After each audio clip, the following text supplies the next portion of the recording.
Many of the problems which face governments nowadays are international ones. Take traffic, for example. All the major cities of the world are having to try to find ways of dealing with too many vehicles and the congested roads which they cause. A large number of the vehicles which clog our cities are private cars.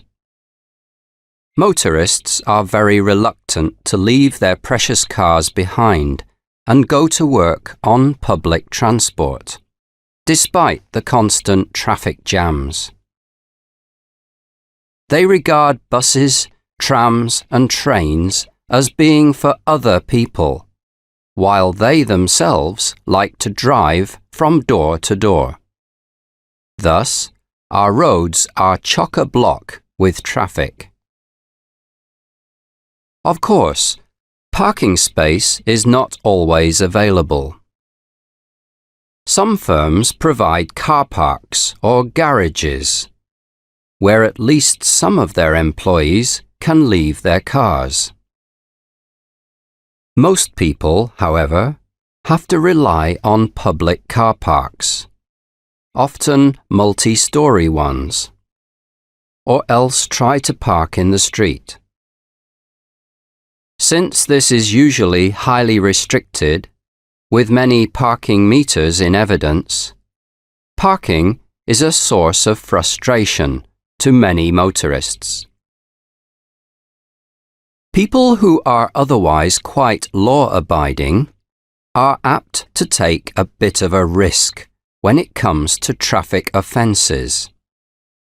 Thus, they ignore both signs that say "no parking" and lines painted down the edge of the road, which indicate parking restrictions.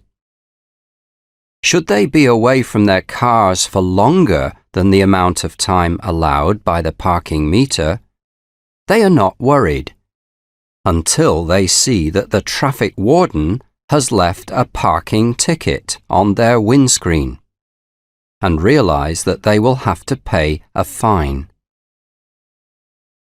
The authorities in more and more cities are trying to keep cars out of the city centre.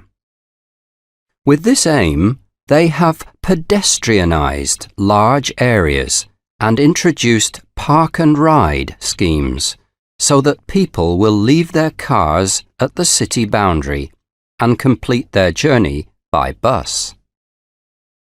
Still, there are fears that ever-increasing traffic will cause gridlock in cities, particularly at rush hours. With so many tailbacks and bottlenecks on so many roads, motoring is no longer a pleasure. Why then do so many of us persist in using our cars?